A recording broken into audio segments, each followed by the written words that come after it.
Oke, selamat pagi kepada pendengar setia Radio Berita Klasik dan terutama pendengar setia acara Through the Bible. Saya ucapkan selamat pagi dan selamat menikmati hari baru. Pasti Anda sudah bangun dan sungguh adalah hal yang sangat baik jika orang Kristen hidup dalam dunia ini dengan sungguh-sungguh memberi contoh, rajin dan sungguh-sungguh memimpin keluarga, membina keluarga dengan baik dan mengasihi Tuhan, melayani Tuhan juga. Mari hari ini Anda bersama dengan saya, Dr. Suhento Liao dan istri Liu Lilin. Kami bersama dengan Anda tentu, kita akan bersama-sama mempelajari Alkitab. Sekarang kita sampai di Ibrani pasal yang kedua. Hari ini kita sampai di Ibrani pasal yang kedua. Nah, sebelum membaca serta membahasnya, mari kita berdoa terlebih dahulu. Bapa di sorga, kami datang dengan rendah hati, mohon berkat-Mu, mohon pimpinan-Mu. Kami tahu persis Tuhan, akal budi kami terbatas. Kami tahu siapa kami adalah orang berdosa yang Kau selamatkan. Kami mengucap syukur Tuhan. Kiranya Engkau tolong kami, biarlah di dalam hidup kami sementara menantikan kedatangan-Mu, kami dapat hidup dengan baik, menjadi saksi-Mu yang sungguh memuliakan nama-Mu. Kami berdoa dalam nama Tuhan Yesus Kristus. Amin. Oke, ya, hanya 18 ayat, jadi akan dibaca oleh Lilin sampai selesai. Silakan.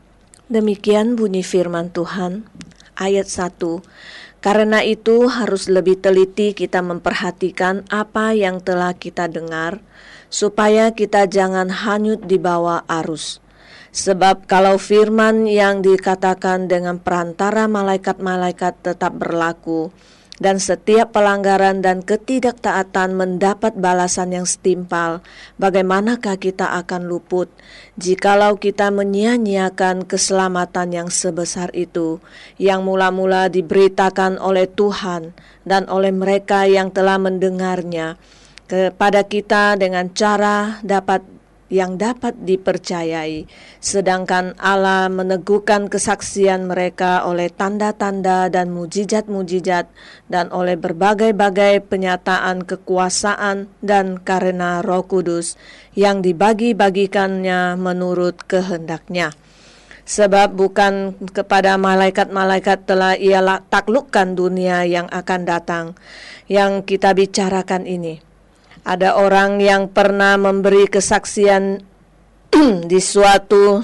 di dalam suatu nas, katanya, apakah manusia sehingga engkau mengingatnya, atau anak manusia sehingga engkau mengindahkannya? Namun engkau telah membuatnya untuk waktu yang singkat, sedikit lebih rendah daripada malaikat-malaikat, dan telah memakotainya dengan kemuliaan dan hormat. Segala sesuatu telah engkau taklukkan di bawah kakinya. Sebab dalam menaklukkan segala sesuatu kepadanya, tidak ada suatu pun yang Ia kecualikan, yang tidak takluk kepadanya. Tetapi sekarang ini belum kita lihat bahwa segala sesuatu telah ditaklukkan olehnya. Tetapi Dia yang untuk waktu yang singkat dibuat sedikit lebih rendah daripada malaikat-malaikat, yaitu Yesus, kita lihat, yang oleh karena penderitaan maut dimakotai dengan kemuliaan dan hormat, supaya oleh kasih karunia Allah Ia mengalami maut bagi semua manusia. Sebab memang sesuai dengan keadaan Allah, yang baginya dan olehnya segala sesuatu dijadikan, yaitu Allah yang membawa banyak orang kepada kemuliaan, juga menyempurnakan Yesus, pimpin mereka kepada keselamatan yang dengan penderitaan. Sebab Ia yang menguduskan dan mereka yang dikuduskan, mereka semua berasal dari satu.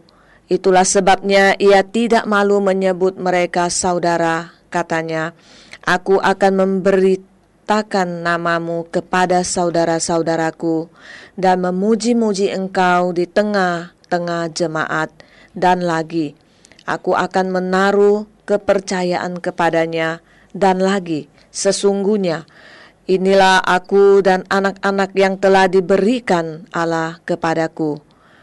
Karena anak-anak itu adalah anak-anak dari darah dan daging, maka ia juga menjadi sama dengan mereka dan mendapat bagian dalam keadaan mereka, supaya oleh kematiannya ia memusnahkan dia, yaitu iblis yang berkuasa atas maut, dan supaya dengan jalan demikian ia membebaskan mereka yang seumur hidupnya berada dalam perhambaan oleh karena takutnya kepada maut.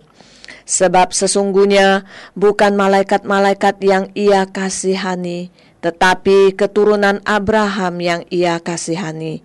Itulah sebabnya, maka dalam segala hal ia harus disamakan dengan saudara-saudaranya, supaya ia menjadi imam besar yang menaruh belas kasihan dan yang setia kepada Allah untuk mendamaikan dosa seluruh bangsa. Sebab oleh karena ia sendiri telah menderita karena pencobaan, maka ia dapat menolong mereka yang dicobai. Oke, pendengar yang kami kasih dalam Yesus Kristus, Ibrani pasal 2 ya. Di pasal 1 sudah dijelaskan oleh penulisnya, yang saya yakini itu Rasul Paulus, bahwa Allah dalam segala zaman yang lampau berbicara kepada manusia dengan berbagai-bagai cara, dan akhirnya datang sendiri ya, yang berbicara melalui anaknya Yesus Kristus. Dan kemudian anaknya ini Yesus Kristus. Nah, inilah yang kemudian dikemukakan oleh penulis ini, Rasul Paulus ya, bahwa dia melampaui malaikat katanya di pasal 1. Nah, di pasal 2 ini ya, yaitu topiknya yang Rasul Paulus ingin sampaikan itu adalah betapa keselamatan yang begitu besar yang disampaikan oleh Yesus Kristus. Betapa dahsyatnya itu, dan bagaimana sempurnanya Yesus Kristus sebagai satu juru selamat ya, seorang juru selamat sebagai Mesias. Nah, kita lihat di pasal 2 di ayat 1 di situ, karena itu ya kita harus lebih teliti katanya. Kita harus lebih teliti memperhatikan apa yang telah kita dengar kan. Jadi kita harus lebih seksama ya, memperhatikan apa yang kita dengar kan ya, supaya kita jangan hanyut di bawah arus. Pendengar yang saya kasih dalam Yesus Kristus, banyak manusia di muka bumi ini hanyut di bawah arus ya. Mereka hanyut dibawa oleh arus apa? Hanyut dibawa oleh arus ini modernisasi zaman. Hanyut dibawa arus oleh ini teknologi yang ya tidak akan habis-habisnya. Pendengar yang saya kasih dalam Yesus Kristus, akhirnya manusia diperbudak oleh hal-hal yang mereka sendiri ciptakan. Anda bisa bayangkan, manusia menciptakan handphone, ya, kemudian handphonenya dijual dengan diciptakan yang baru terus, sehingga orang dirangsang untuk mengganti yang baru dengan ciptaan yang lebih hebat, sehingga manusia akhirnya terpaksa harus mencari uang banyak ya, siang malam mengejar uang supaya bisa ganti handphone, ganti komputer, ganti mobil, ganti ini itu segala macam. Akhirnya manusia jadi diperbudak oleh penciptaan manusia itu sendiri lagi. Oh, jadi berputar-putar di situ. Dan kita tidak bisa keluar dari situ. Karena bagaimana hari ini ada orang yang keras kepala menolak memakai handphone, gitu. Bagaimana bisa ada orang yang menolak memakai komputer? Ya kan agak orang berkata bahwa wah ini keterlaluan orang ini. Nah memang ada sejumlah orang Kristen ini keturunan Anabaptis yang di Amerika mereka mengelompok itu disebut ini kelompok Anis itu ya. Jadi mereka menolak pakai listrik, masih pakai lampu templok ya. Tidak mau pakai mobil, masih pakai kereta kuda ya. Sementara orang lain sudah pakai komputer dan lain sebagainya, sudah pakai handphone. Anda bisa bayangkan ya. Nah, lalu teknologi ini diciptakan untuk kita. Oke, baik ya. Cuman ya, kita tidak boleh sampai terhanyut ya. Kita tidak boleh sampai terlena. Kita jangan sampai kita tidak sadar diri lagi ya. Jangan sampai kita tidak memperhatikan apa yang terpenting sebenarnya. Berita yang terpenting. Nah, di sini penulisnya yang berkata, ya Rasul Paulus bilang, karena itu ya kita harus lebih teliti memperhatikan apa yang telah kita dengar supaya kita jangan hanyut di bawah arus. Mengapa katanya? Ayat 2. Sebab kalau firman yang dikatakan dengan perantaran malaikat-malaikat tetap berlaku, maksudnya itu firman yang disampaikan oleh malaikat, itu hukum Taurat diyakini itu dibawa oleh malaikat dan diserahkan kepada Musa gitu ya, dibawa oleh malaikat. Jadi ini ya, firman yang dikatakan dengan perantaraan malaikat-malaikat ya tetap berlaku ya, tetap berlaku. Jadi firman Tuhan Perjanjian Lama banyak isinya disampaikan oleh malaikat. Itu tetap berlaku dan setiap pelanggaran dan ketidaktaatan mendapat balasan yang setimpal katanya. Bagaimana mungkin kita akan luput jikalau kita menyanyiakan keselamatan yang sebesar itu yang mula-mula diberitakan oleh Tuhan. Nah, sekarang begini. Ini dibuat perbandingan. Kalau firman yang disampaikan oleh malaikat saja, kalau tidak taat, itu ada ganjarannya, itu ada hukumannya. Apalagi firman yang disampaikan langsung oleh Tuhan. Dan apalagi firman itu, kalau di Perjanjian Lama itu adalah isinya larangan. Larangan ini, larangan itu. Sementara firman yang disampaikan oleh Tuhan ini adalah firman yang berisikan kasih. Kalau kita tidak memperhatikan ini, masakan tidak ada ganjarannya. Kalau firman yang disampaikan oleh malaikat saja kita tidak memperhatikan, kita akan mendapat hukuman. Apalagi firman yang disampaikan langsung oleh Tuhan. Hukumannya akan jauh lebih dahsyat. Mendengar yang saya kasih dalam Yesus Kristus. Itulah yang dikatakan oleh penulisnya di sini. Bagaimanakah kita akan luput jika kita menyia-nyiakan keselamatan yang sebesar itu, yang sedemikian besar sebenarnya. Ya, jadi bagaimanakah kita dapat menyia-nyiakan keselamatan yang sedemikian besar yang mula-mula diberitakan oleh Tuhan yang telah mendengarkannya. Jadi diberitakan oleh Tuhan dan oleh mereka yang telah mendengarkannya. Jadi di sini penulisnya maka ini diyakini atau disimpulkan bahwa penulis Ibrani ini bukan salah satu dari 12 rasul yang ikut Tuhan Yesus.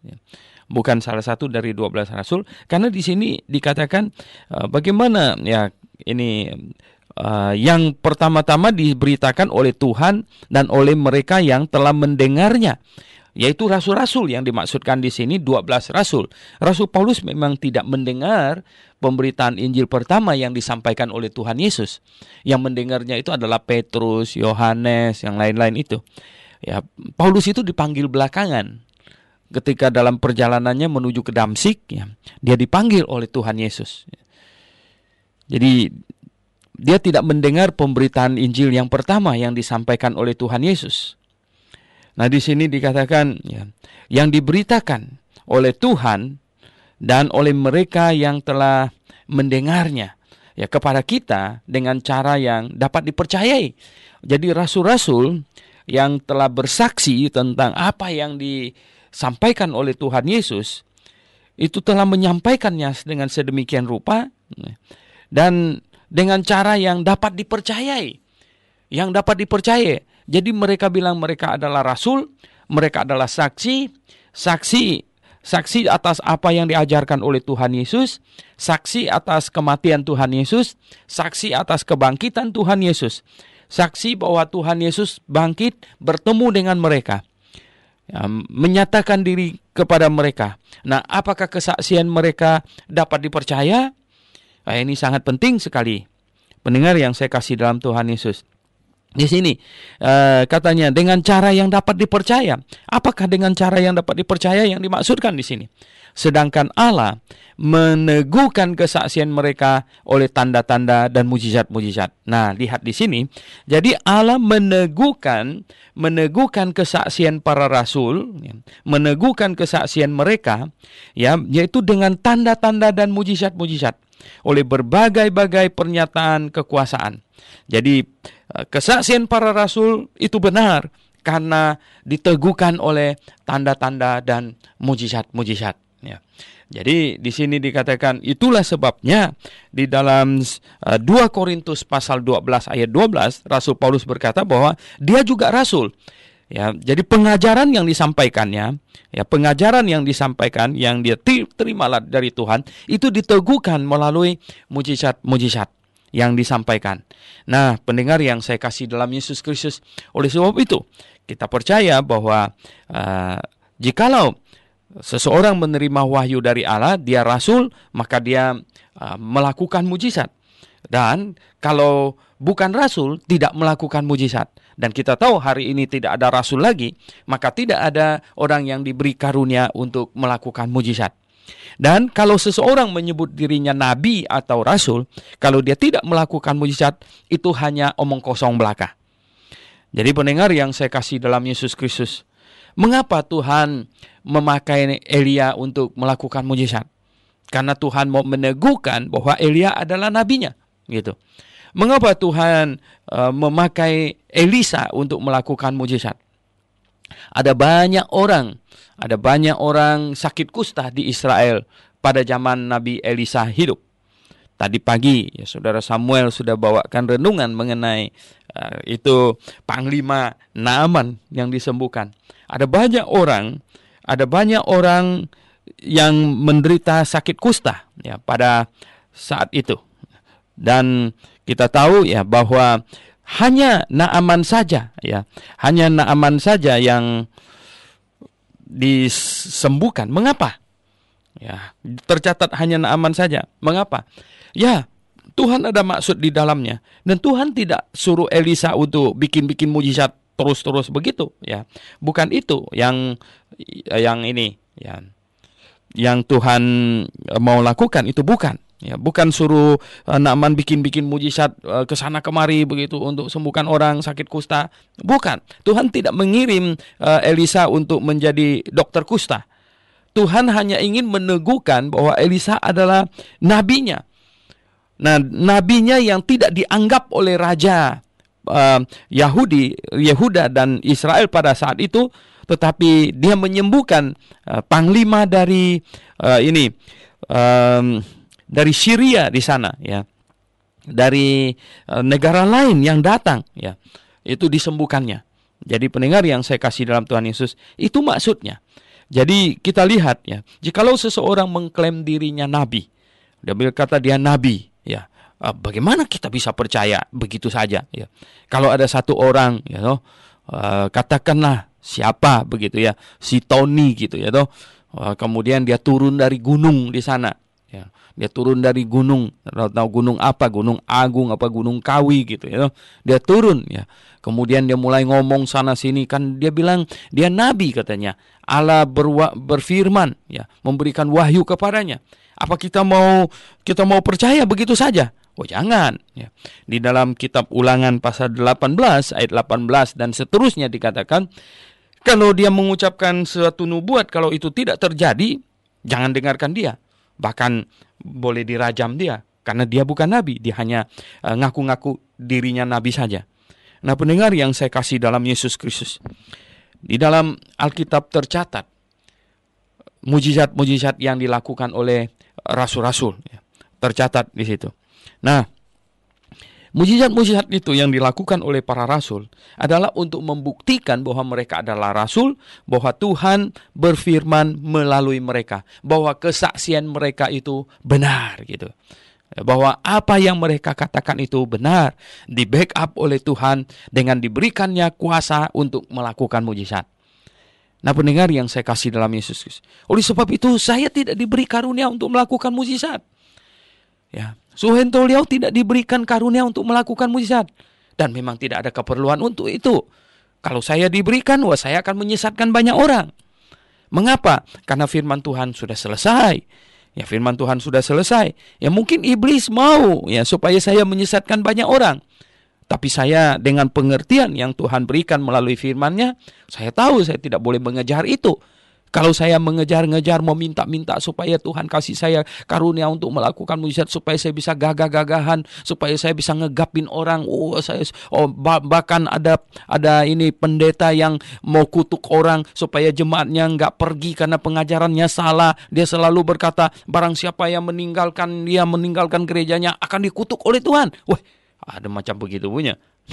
Pendengar yang saya kasih dalam Yesus Kristus. Ya, nah tidak ya. Hari ini saya tidak membutuhkan karunia untuk melakukan mujizat. Saya hanya berdoa mohon hikmat dari Tuhan supaya bisa memahami kebenaran Alkitab dan bisa menjelaskannya kepada semua orang, kebenaran Alkitab ini. Nah, pendengar yang saya kasih dalam Tuhan Yesus, inilah yang Tuhan mau kita kerjakan pada zaman ini. Dan di sini dikatakan ya, ini rasul-rasul di backup dengan karunia melakukan mujizat dan berbagai penyataan kekuasaan. Dan karena Roh Kudus ya yang dibagi-bagikannya menurut kehendaknya. Jadi Roh Kudus ya, dan ini ya, karunia melakukan mujizat dibagikannya ya menurut ya kehendaknya. Kudus ada di dalam hati setiap orang yang percaya kepadanya. Yang bertobat dan percaya kepadanya menerima Roh Kudus. Di sini hanya dikatakan dibagi-bagikannya ya, menurut kehendaknya. Tapi di ayat yang lain memberitahukan kepada kita bagaimana itu dibagikannya. Bagaimana Roh Kudus sampai tinggal di dalam hati orang.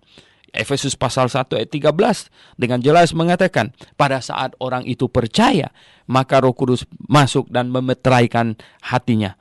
Jadi Roh Kudus tinggal di dalam hatinya. Jadi apa yang belum dijelaskan oleh ayat ini sudah dijelaskan oleh ayat yang lain. Jadi inilah firman Tuhan itu saling mendukung satu dengan yang lain, bukan saling bentrok. Oleh sebab itu menafsirkan Alkitab yang benar adalah kita harus mengharmoniskan semua ayat di dalam Alkitab dan menarik satu kesimpulan yang harmonis, yang tidak bertentangan dengan ayat manapun di dalam Alkitab. Nah, pendengar yang saya kasih dalam Yesus Kristus, kita lihat di sini ya. Penulisnya berkata ya. Ini Rasul Paulus, saya yakin dia berkata bahwa Allah yang menyampaikan firman-Nya dulu melalui malaikat. Itu firman begitu kuatnya, kalau seseorang tidak mendengarkannya maka akan mendapatkan balasan yang setimpal. Sekarang firman disampaikan oleh Yesus Kristus dan oleh mereka yang mendengarnya, yang pertama itu disampaikannya. Dan itu di backup oleh mujizat-mujizat. Wah, kalau kita sampai tidak mendengarnya, kalau sampai kita mengabaikannya, dan kita terhanyut oleh zaman ini, dan segala kemutakhirannya, itu bukan tidak akan ada resiko. Oh, itu resikonya besar sekali. Dan inilah yang kita serukan kepada dunia. Bahwa Anda kalau tidak memperhatikan firman yang disampaikan oleh para malaikat, oleh Tuhan Yesus Kristus, oleh para rasul yang hari ini sudah bersifat tertulis dan ada di dalam tangan kita ini. Ini firman Tuhan. Kalau Anda tidak memperhatikan ini, hukumannya akan sangat berat sekali. Nah, pendengar yang saya kasih dalam Yesus Kristus, ya coba ya dilihat ya, diperhatikan dengan baik. Ya, semua apa yang disampaikan oleh Tuhan ya, kepada kita ini dengan sungguh-sungguh hati. Dan dengan demikian, ya, maka kita akan makin mengerti. Kita bukan orang yang mengabaikan apa yang disampaikan oleh Tuhan dan juga oleh para rasul. Oke, pendengar yang kami kasih dalam Yesus Kristus, kita kembali lagi ke dalam pembahasan kita. Sekarang kita di ayat yang kelima, sebab bukan kepada malaikat-malaikat, ya, ia telah taklukkan dunia yang akan datang. Nah, dunia yang akan datang ini, apa yang dimaksudkan adalah masa kerajaan 1000 tahun. Ya, seringkali disebut itu dunia yang akan datang. Ya. Nah, bukan kepada malaikat-malaikat telah ia taklukkan. Ya, yang kita bicarakan ini, ya, dunia yang akan datang itu, yaitu dalam kerajaan 1000 tahun. Ada orang yang pernah memberikan kesaksian, ya, di dalam suatu nats katanya. Ini dikutip dari Mazmur pasal 8. Ya. Di situ dikatakan, apakah manusia sehingga engkau mengingatnya, atau anak manusia sehingga engkau mengindahkannya. Namun engkau telah membuatnya untuk waktu yang singkat, ya, sedikit lebih rendah daripada malaikat-malaikat, dan telah memakotainya dengan kemuliaan dan hormat. Segala sesuatu telah engkau taklukkan di bawah kakinya. Nah, sebenarnya ayat ini berbicara tentang masalah penciptaan manusia. Nah, manusia diciptakan kalau sesuai dengan urut-urutannya, memang malaikat duluan, kemudian baru manusia. Manusia adalah yang terakhir diciptakan. Dan di sini apakah manusia sehingga engkau mengingatnya, atau ya anak manusia sehingga engkau mengindahkannya. Jadi siapakah manusia itu, ya? Mengapa engkau begitu memperlakukan manusia lebih, ya, namun katanya engkau membuatnya, ya, untuk waktu yang singkat, ya, sedikit lebih rendah daripada malaikat-malaikat, dan telah memahkotainya dengan kemuliaan dan hormat. Ya, segala sesuatu telah engkau taklukkan di bawah kakinya. Begini, pendengar yang saya kasih dalam Tuhan, ya, manusia diciptakan lebih rendah dari malaikat. Dan kepada manusia Allah serahkan kuasa untuk mengelola dunia ini. Itu pada waktu Adam dan Hawa. Nah, di sini penulis ingin menggambarkan bahwa Tuhan Yesus menjadi manusia itu lebih rendah dari malaikat. Ya, jadi lebih rendah dari malaikat, dan ya dia takluk, ya. Dia takluk, ya, lebih rendah dari malaikat untuk satu waktu. Dan memang manusia diberi mahkota, kemuliaan dan hormat. Ingat, pada waktu Adam dan Hawa selesai diciptakan, mereka adalah makhluk yang Allah perintahkan agar semua makhluk di muka bumi ini tunduk kepada mereka. Merekalah yang menjadi pemimpin, ya, memimpin ini, ya, semua makhluk di dunia ini. Nah, pendengar yang saya kasih dalam Yesus Kristus. Nah, sekarang Tuhan Yesus datang. Dan untuk waktu yang singkat, ya, dia lebih rendah dari malaikat karena dia menjadi manusia. Mengosongkan diri. Di dalam Filipi pasal 2 dikatakan, dia mengosongkan dirinya, ya, menjadi manusia, lebih rendah dari malaikat. Nah, segala sesuatu ditaklukkan di bawah kakinya. Ya, di bawah kakinya. Nah, memang pada waktu zaman Adam pun, ya, segala sesuatu ditaklukkan di bawah kaki Adam. Tetapi kemudian Adam berdosa, dan akhirnya semua yang lain menentangnya juga. Binatang juga menentangnya. Nah, sekarang Yesus Kristus, ya, adalah Adam yang terakhir ini. Dia datang, ya, dia menaklukkan segala sesuatu di bawah kakinya, dan Yesus Kristus tidak jatuh, sehingga kemuliaan dan hormat untuk selama-lamanya baginya. Nah, pendengar yang saya kasih dalam Yesus Kristus, di ayat yang ke-8 masih dikatakan, sebab dalam menaklukkan segala sesuatu kepadanya, ya, menaklukkan segala sesuatu kepadanya, tidak ada suatu pun yang ia kecualikan. Jadi menaklukkan segala sesuatu, ya, ketika dikatakan segala sesuatu ditaklukkan ke bawah kakinya Yesus Kristus, maka tidak ada satu pun yang ia kecualikan. Nah, ini perlu difahami, tidak ada satu pun yang dikecualikan, ya. Dikecualikan yang takluk kepadanya, yang tidak takluk kepadanya. Tetapi, ya, sekarang ini belum kita lihat, ya, sekarang ini belum kita lihat, ya, bahwa segala sesuatu telah ditaklukkan kepadanya. belum ya. Sekarang kita lihat sepertinya dia tidak berkuasa ya. Daun brown sudah menghujatnya sedemikian rupa, kenapa tidak dipencet mati saja ya? Oh tidak ya, Tuhan tidak melakukan yang demikian. Tuhan memberikan kesempatan kepada orang jahat agar dia bertobat sampai kesempatan yang diberikan kepadanya cukup ya, sudah finish. Nah, pendengar yang saya kasih dalam Yesus Kristus, tetapi segala sesuatu ditaklukkan di bawah kakinya. Tetapi dia yang untuk waktu yang singkat, katanya di sini mengenai Tuhan Yesus ya, untuk waktu yang singkat dibuat sedikit lebih rendah daripada malaikat-malaikat. Jadi Tuhan Yesus dibuat sedikit lebih rendah dari malaikat-malaikat. Nah, ini menunjukkan tadi manusia Adam diciptakan lebih rendah dari malaikat, tetapi diberi wewenang, diberi kuasa untuk mengendalikan dunia ini. Dan Tuhan Yesus dibuat lebih rendah dari malaikat, yaitu sama dengan Adam ya, sama dengan Adam, dan segala sesuatu akan ditaklukkan di bawah kakinya, segala sesuatu. Nah, di sini oleh sebab itu dikatakan untuk waktu yang singkat dibuat sedikit lebih rendah daripada malaikat-malaikat, yaitu Yesus. Kita lihat katanya, yang oleh karena penderitaan maut dimahkotain dengan kemuliaan dan hormat. Nah, setelah mengalami penderitaan maut, setelah mengalami satu kurun waktu yang singkat, yaitu mengalami satu kehidupan kemanusiaan sebagai contoh ya, sebagai pengganti Adam karena Adam gagal. Nah, sekarang Yesus Kristus datang dan dia menyelamatkan manusia. Adam membawa manusia ke dalam dosa, Kristus melepaskan manusia dari dosa ya. Nah, kita lihat ya, yang oleh karena penderitaan maut ya, dimahkotain dengan kemuliaan dan hormat, supaya oleh kasih karunia Allah ia mengalami maut bagi semua manusia.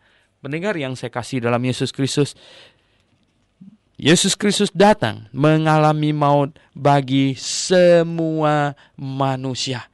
Nah, di sini kelompok Calvinis mendapat persoalan karena mereka percaya bahwa Tuhan Yesus hanya mati bagi orang yang dipilihnya saja. Tetapi ayat-ayat Alkitab yang menyatakan Tuhan Yesus mati bagi semua manusia itu jelas sekali ya, jelas sekali. Misalnya di 1 Yohanes pasal 2 ayat 2 berkata, dan ia adalah pendamaian untuk segala dosa kita. Dan bukan untuk dosa kita saja, tetapi juga untuk dosa seluruh dunia. Ya, untuk dosa seluruh dunia, bayangkan ya. Jadi bukan hanya dosa kita saja, tetapi untuk dosa seluruh dunia di sini kan ya. Jadi jelas untuk seluruh dunia. Nah, pendengar yang saya kasih dalam Yesus Kristus, itu sesuai juga dengan di Roma pasal 5 ayat 18. Roma pasal 5 ayat 18 ya. Di sini dikatakan, sebab itu sama seperti oleh satu pelanggaran semua orang beroleh penghukuman. Satu pelanggaran siapa? Pelanggaran Adam ya. Tidak dikatakan pelanggaran Hawa, pelanggaran Adam, karena Adam yang bertanggung jawab gitu. Bukan Hawa. Hawa memang yang menyeret Adam jatuh ke dalam dosa, tapi Adam yang bertanggung jawab dalam hal ini. Sebab itu sama seperti oleh satu pelanggaran semua orang beroleh penghukuman. Semua orang beroleh penghukuman. Demikian pula oleh satu perbuatan kebenaran. Satu perbuatan kebenaran apa? Yaitu Kristus datang dan menyerahkan dirinya untuk dihukumkan bagi pelanggaran yang dibawa oleh Adam itu. Oleh satu perbuatan kebenaran semua orang beroleh pembenaran untuk hidup. Semua orang beroleh pembenaran untuk hidup. Jadi pendengar yang saya kasih dalam Yesus Kristus, ini firman Tuhan ingin katakan demikian ya. Saya menjelaskannya lagi gini. Oleh Adam ya, semua manusia ada di bawah hukuman dosa. Nah, oleh Yesus Kristus semua orang yang di bawah hukuman dosa karena Adam tadi itu dilepaskan. ya, dilepaskan, jadi hukuman dijatuhkan. Nah, itulah sebabnya doktrin keselamatan yang benar itu menyimpulkan bahwa bayi siapapun juga kalau meninggal pasti masuk surga. Biar bayinya teroris gitu, bayinya siapapun juga ya, kalau mati pasti masuk surga. Mengapa? Karena oleh perbuatan kebenaran satu orang, semua orang beroleh hidup. Ya, jadi mereka yang lahir Down syndrome, yang lahir tidak sadarkan diri dan lain sebagainya, itu orang sudah pasti masuk surga. Nah, lalu kita yang lahirnya sehat walafiat, lalu kita bertumbuh, nah sampai mencapai akil balik, ya sampai kita memiliki kesadaran diri, memiliki pengertian, dan kita melakukan dosa atas kesadaran diri kita, maka kita menjadi orang berdosa sekarang bukan karena Adam dan Hawa lagi. Ya, sekarang kita orang berdosa karena perbuatan diri kita. Nah, orang yang demikian harus mendengar Injil dan bertobat menyambut Yesus sebagai juru selamatnya. Kalau tidak, akan binasa. Jadi pendengar yang saya kasih dalam Yesus Kristus, itulah sebabnya di sini oleh pelanggaran satu orang semua orang ada di bawah hukuman, dan oleh perbuatan kebenaran satu orang ya semua orang yang di bawah penghukuman itu dilepaskan. Dan bagi kita yang berdosa atas diri kita, kesadaran diri kita sendiri, kita dituntut oleh Alkitab, ya firman Tuhan hanya mengaku diri orang berdosa, dan kemudian percaya. Ya, percaya apa? Percaya bahwa Yesus dihukumkan menanggung semua dosa saya. Jadi saya percaya bahwa dia adalah juru selamat. Nah, dia juru selamat, bagaimana cara dia menyelamatkan saya? Yaitu dia menggantikan saya dihukum atas semua dosa saya. Jadi Yesus menggantikan saya dihukum dan saya hidup menggantikan dia. Jadi pendengar yang saya kasih dalam Yesus Kristus, oleh sebab itu, ya karena jikalau saya sungguh-sungguh sudah mengaku Yesus dihukum menggantikan saya dan kini saya hidup menggantikannya, dan ketahuilah pendengar yang saya kasih dalam Yesus Kristus, keinginan Tuhan atas dirimu ya dalam hidup ini nomor satu adalah engkau harus pergi ke jemaat yang benar Alkitabiah. Itu nomor satu ya. Itu yang nomor satu. Artinya Anda harus berkumpul berjemaat secara Alkitabiah. Nah, kalau di tempat Anda belum ada gereja yang Alkitabiah, Anda bertanggung jawab untuk mengadakannya. Atau hanya ada dua pilihan. Anda pindah ke tempat di mana ada gereja yang benar yang Alkitabiah, atau Anda pindahkan gereja yang Alkitabiah ke tempat Anda. Dengan kata lain, mendirikan gereja Alkitabiah di tempat Anda. Nah, bagaimana caranya? Mungkin Anda bisa memfasilitasi, mungkin Anda bisa minta hamba Tuhan yang benar untuk datang ya, untuk supaya mendirikan gereja yang benar yang Alkitabiah di situ. Nah, pendengar yang saya kasih dalam Yesus Kristus, inilah yang disampaikan oleh penulis surat Ibrani yang saya yakini Rasul Paulus ini ya, bahwa supaya oleh kasih karunia Allah ia mengalami maut bagi semua manusia. Jadi Tuhan Yesus mengalami maut bagi semua manusia. Bukan seperti yang diajarkan oleh John Calvin ya, yang mendirikan gereja Reform ya sama Presbyterian ya, bukan, yaitu mengajarkan bahwa Tuhan Yesus hanya menebus orang pilihan saja. Alkitab saya kasih tahu dia mati bagi semua manusia. Sedangkan John Calvin mengajarkan Yesus mati hanya bagi orang pilihan saja. Nah, pendengar yang saya kasih dalam Tuhan, oleh sebab itu ya Calvinism ya, itu gereja-gereja Calvinism, mereka bingung tentang bayi itu masuk surganya bagaimana caranya ya, bagaimana nasib bayi yang meninggal gitu. Mereka tidak memiliki penjelasan karena penafsirannya ada sedikit kekacauan. Jadi tidak memiliki penjelasan yang masuk akal dan yang sesuai dengan Alkitab.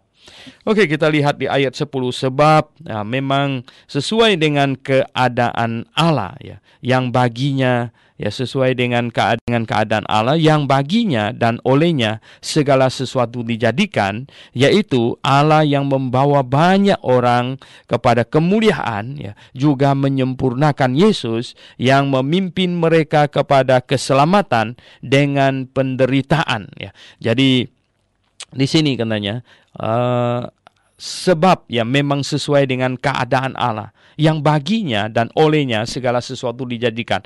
Keadaan Allah yang adalah pencipta yaitu Allah yang membawa banyak orang kepada kemuliaan ya, dia yang menuntun banyak orang kepada kemuliaan, juga menyempurnakan Yesus sehingga dia adalah pribadi yang sempurna Dia adalah manusia yang sempurna yang datang ya, yang seutuhnya. Kalau kita di sini katakan Indonesia dulu pernah menyerukan menjadi manusia yang seutuhnya, nggak bisa ya. Kita orang berdosa ya. Nah, yang memimpin mereka kepada keselamatan ya, dengan penderitaan. Jadi memimpin manusia kepada keselamatan. Ya, melalui apa? Melalui penderitaan. Karena hanya melalui penderitaan lah, hanya melalui penghukuman lah dosa dapat diselesaikan. Jadi dosa tidak dapat diselesaikan dengan amal, ibadah, dan lain sebagainya. Dosa hanya dapat diselesaikan dengan penghukuman. Sebab katanya, ia yang menguduskan dan mereka yang dikuduskan, mereka semua berasal dari satu. Itulah sebabnya ia tidak malu menyebut mereka saudara. Jadi ia yang menguduskan dan ia yang dikuduskan katanya adalah satu. Oleh sebab itu dia tidak malu menyebut mereka itu saudara. Nah, di sini Rasul Paulus sedang mau berbicara tentang ini keturunan Abraham di sini ya. Katanya ya, aku akan memberitakan namamu kepada saudara-saudaraku dan memuji-muji engkau di tengah-tengah jemaat ya. Dan lagi aku akan menaruh kepercayaan kepadanya, dan lagi katanya, dan lagi ya, sesungguhnya inilah aku dan anak-anak yang telah diberikan Allah kepadaku.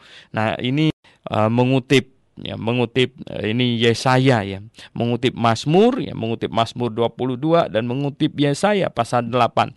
Jadi digabungkan di sini. Nah, mengenai bagaimana ini nubuatan mengenai Sang Juru Selamat itu yang datang sebagai ini keturunan Abraham, ya, keturunan Abraham. Jadi melihat bangsa Yahudi yang lain itu sebagai saudaranya. Di sini di ayat 14, karena anak-anak itu adalah katanya anak-anak dari darah dan daging ya. Di sini ada perkataan anak-anak itu ya, itu adalah anak-anak darah dan daging ya. Semuanya di ayat yang ke-13 tadi, sesungguhnya inilah aku dan anak-anak yang telah diberikan Allah. Jadi karena anak-anak itu adalah anak-anak darah dan daging, maka ia juga menjadi sama dengan mereka. Nah, ini menjelaskan bagaimana Allah menjadi manusia untuk menolong darah dan daging, untuk menolong manusia yang terancam hukuman oleh keadilan Allah dan kemahakudusan Allah, maka dia menjadi darah dan daging. Ia juga menjadi sama dengan mereka dan mendapat bagian dalam keadaan mereka sebagai darah dan daging, sebagai manusia, supaya oleh kematiannya di sini lihat, oleh kematiannya ia memusnahkan siapa? Memusnahkan dia, yaitu iblis, kata, yang berkuasa atas maut. Jadi pendengar yang saya kasih dalam Yesus Kristus, di sini memberitahukan kepada kita bahwa oleh kematian Tuhan Yesus Kristus di atas kayu salib, maka kuasa iblis dihancurkan. Jadi sebenarnya iblis itu sudah dipecundangi ya. Jadi dia tidak memiliki kuasa lagi, dia tidak memiliki kemampuan ya untuk menghancurkan manusia, karena dia sendiri sudah dihancurkan. Ya, pada waktu selesai Perang Dunia Kedua, ya, banyak tentara Jepang tersebar di Asia ini. Dan ketika Hirohito ya, itu mengumumkan Jepang menyerah, ya, dan banyak itu beritanya belum sampai ke ini ya, daerah-daerah. Tentaranya masih kalau diperlakukan dengan tidak baik, mereka akan tembak kita ya. Sampai apa? Sampai diumumkan, sampai komandan mereka menerima ini petunjuk dari pusat ya, bahwa sebenarnya kaisar mereka sudah mengumumkan ini penyerahan, dan mereka harus menyerahkan senjata kepada tentara sekutu juga yang tersebar di mana-mana. Nah, pendengar yang saya kasih dalam Yesus Kristus, Tuhan Yesus sudah mengalahkan iblis. Tetapi ya banyak ya, iblis itu bertindak, ya sepertinya dia ini nggak mau peduli gitu ya. Dia masih banyak melakukan hal-hal yang ya semau-maunya dia gitu ya. Dia masih banyak melakukan penyesatan dan lain sebagainya. Tetapi bagi kita yang sudah mengerti kebenaran, bagi kita yang apalagi yang sudah percaya kepada Tuhan Yesus, bagi kita yang sudah bertobat dan percaya Tuhan Yesus yang sudah menjadi milik Yesus Kristus, kita ini prajurit Tuhan. Kitalah orang yang berhak datang kepada iblis untuk rebut senjatanya. Kitalah yang berkuasa, kitalah yang mengatakan mengusirnya, kitalah yang membentaknya, dan dia takut kepada kita. Pendengar yang saya kasih dalam Yesus Kristus. Oleh sebab itu tidak ada diberi karunia untuk mengusir setan. Kalau Anda baca di dalam Alkitab tuh nggak ada karunia mengusir setan itu ya. Kalau ada pendeta yang mengangkat dirinya menjadi spesialis itu usir setan, itu tidak benar ya. Mengapa? Karena sepatutnya setan takut kepada setiap anak-anak Allah. Dan apakah Anda itu adalah anak Allah? Kalau Anda anak Allah, ya setan mestinya takut sama kamu gitu. Ya, kalau tidak, ya periksa hati. Bisa jadi Anda selama ini belum dilahirkan kembali. Ya. Mungkin Anda masih ada persoalan. Mungkin Anda pergi ke gereja yang salah, Injilnya salah, jadi ngaco. Jadi Anda hanya menjadi orang Kristen. Dan sesungguhnya tidak ada Roh Kudus di dalam hati Anda. Ya sehingga ya pada prinsipnya sebenarnya Anda belum menjadi salah satu dari anak-anak Allah. Dan bagaimana iblis bisa takut kepada Anda? Jadi pendengar yang saya kasih dalam Yesus Kristus ya, saya katakan bahwa iblis takut kepada kita yang adalah anak-anak Allah. Tetapi, nah sekali lagi pendengar yang saya kasih dalam Tuhan, saya ingin sekali untuk menyampaikan bahwa zaman sekarang ini masih banyak hamba Tuhan yang tidak dapat membedakan ya orang yang kerasukan iblis dengan orang yang sakit jiwa, stres gitu ya. Tidak dapat membedakan. Jadi kalau ngomongnya ngaco begitu langsung disimpulkan ini sudah sakit, sudah kerasukan setan. Padahal dia sakit jiwa. Nah pendengar yang saya kasih dalam Tuhan Yesus. Nah bagaimana caranya membedakannya? Saya katakan bahwa kalau yang stres, yang psikotik itu ya, itu biasanya memerlukan obatnya. Kalau sudah ada gangguan secara fisiknya itu ya terjadi gangguan di dalam, itu perlu diobatin ya, perlu diobatin.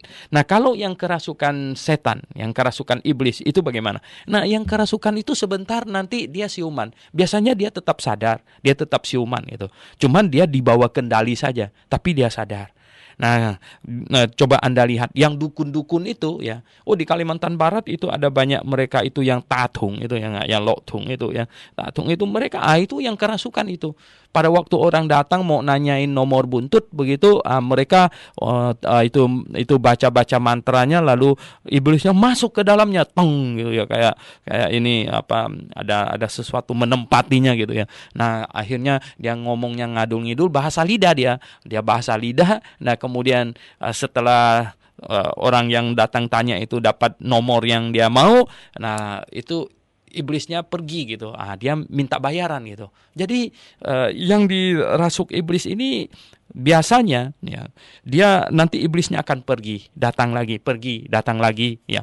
Begitu. Dan intinya ini Tuhan Yesus sudah mengalahkan iblis. Iblis tidak bisa sembarangan merasuki orang tanpa orang itu menginginkannya, menyetujuinya.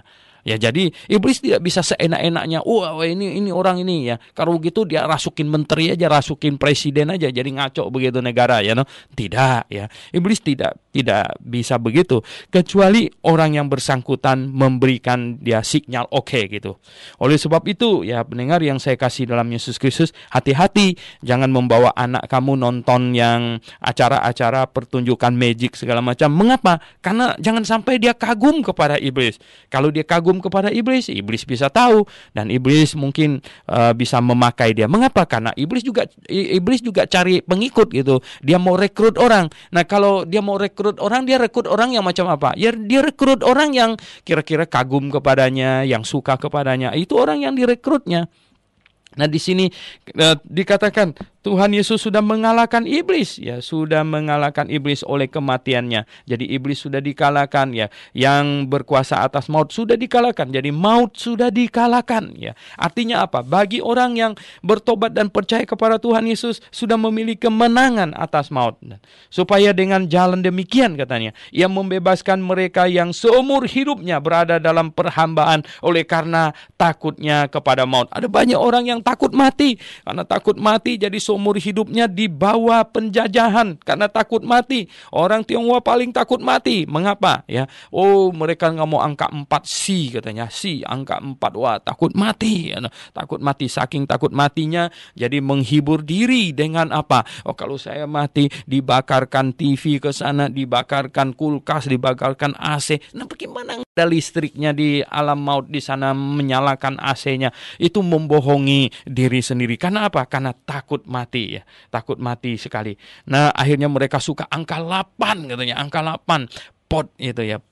Pot gitu ya. Jadi ini apa, makmur angka 8. Ini konyol-konyolan, ya. Jadi pendengar yang saya kasih dalam Yesus Kristus, kita lihat di sini, ya. Jadi dikuasai seumur hidup karena dikuasai oleh perasaan takut mati itu. Nah, sebenarnya Tuhan mau melepaskan kita di dalam Yesus Kristus. Kita tidak perlu takut yang demikian lagi, ya. Sebab karena sesungguhnya bukan malaikat-malaikat yang Ia kasihani ketika Dia menjadi manusia, tetapi keturunan Abraham yang dikasihaninya, ya. Jadi keturunan Abraham, Dia datang kepada keturunan Abraham, yaitu bangsa Yahudi. Itulah sebabnya maka dalam segala hal Ia harus disamakan dengan saudara-saudaranya, yaitu apa? Orang-orang Yahudi, ya. Dia dalam segala hal sama dengan mereka, supaya Ia menjadi imam besar yang menaruh belas kasihan. Jadi Tuhan Yesus datang, ya, menjadi orang Yahudi sama dengan saudaranya yang lain, dan kemudian menjadi imam besar, ya. Dan sekarang Tuhan Yesus itu adalah imam besar. Nanti di pasal 5 kita akan membahas lagi bagaimana Dia adalah imam besar, dan setiap orang yang percaya kepadanya adalah imam. Jadi hari ini gereja yang benar, yang Alkitabiah, tidak ada imam di dalamnya, dan tidak boleh ada praktek keimamatan, tidak boleh ada orang yang menumpangkan tangan atas orang lain. Itu adalah praktek keimamatan. Yesus Kristus adalah imam besar, dan setiap orang percaya adalah imam atas dirinya sendiri, yang menaruh belas kasihan, yang setia kepada Allah untuk mendamaikan dosa seluruh bangsa. Jadi kedatangan Tuhan Yesus Kristus adalah untuk mendamaikan dosa seluruh bangsa Yahudi, ya, seluruhnya, ya, damaikan dengan Allah. Dan di sana untuk semua manusia juga, ya. Sebab oleh karena Ia sendiri telah menderita karena pencobaan, maka Ia dapat menolong mereka yang dicobai. Tuhan Yesus datang ke dalam dunia ini. Sebelum Dia memulai pelayanan, Dia dicobai dan Dia kuat. Dia tidak jatuh dalam pencobaan, dan Dia telah merasakan ini kelemahan kemanusiaan sebenarnya, ya. Manusia, karena Dia dibuat lebih rendah dari malaikat, jadi sama dengan manusia. Dia mengalami kehidupan manusia yang pahit, mengalami kehidupan manusia yang melelahkan. Dia mengalami semua itu. Dia pernah mengalami pencobaan, sehingga Dia dapat menolong kita yang ada di dalam pencobaan. Oleh sebab itu, pendengar yang saya kasih dalam Yesus Kristus, jikalau Anda dalam kondisi hidup yang pahit, yang susah, yang menyedihkan, saya katakan kepada Anda, berlututlah dan berdoalah. Tuhan tahu apa yang engkau alami. Dia mengalami semua itu. Dia mengalami kesusahan manusia, dan bahkan Dia lebih susah dari engkau. Dia tahu, Dia mau menolong engkau jikalau engkau dengan tulus, ya. Jikalau engkau dengan sungguh hati mengarahkan hidup Anda kepadanya. Bukan sesaat saja, bukan saat mau perlu Dia kita datang berdoa, kemudian habis ditolong lupa Dia lagi gitu. Bukan. Coba arahkanlah hidupmu kepadanya, ya, seluruh hidupmu kepadanya. Itu penting sekali. Jadi pendengar yang saya kasih dalam Yesus Kristus, marilah kita mengasihi Tuhan dengan sedemikian rupa, karena Dia sudah sedemikian rupa mengasihi kita. Mari, waktu memisahkan kita sampai di sini pembahasan pasal 2, dan besok kita akan lanjutkan pasal yang ketiga. Mari kita berdoa. Bapa di sorga, kami mengucap syukur padamu atas kasih-Mu yang amat besar. Mohon pimpinan-Mu dan berkat-Mu dalam hidup kami. Dan pendengar yang kami tidak tahu menghadapi persoalan apa, kesusahan hidup yang bagaimana.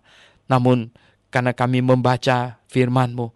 Engkau datang mengalami semua kesusahan manusia, supaya Engkau dapat menolong. Engkau adalah Tuhan yang mengerti penderitaan manusia. Engkau tahu kesusahan yang dialami. Oleh sebab itu Bapa di sorga, Tuhan Yesus, tolonglah mereka. Hamba berdoa, tahu ya, pasti ada banyak di antara pendengar yang memiliki masalah, kesusahan. Tuhan, tolonglah mereka. Kami berdoa dalam nama Tuhan Yesus Kristus. Amin.